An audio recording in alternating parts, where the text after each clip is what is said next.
কিয়ামতের মাঠে যখন থাকবে সবাই ভীত, হাফেজদের মা বাবা তখন হবে সম্মানিত।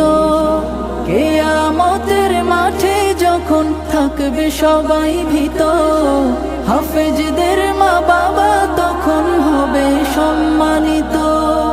তাদের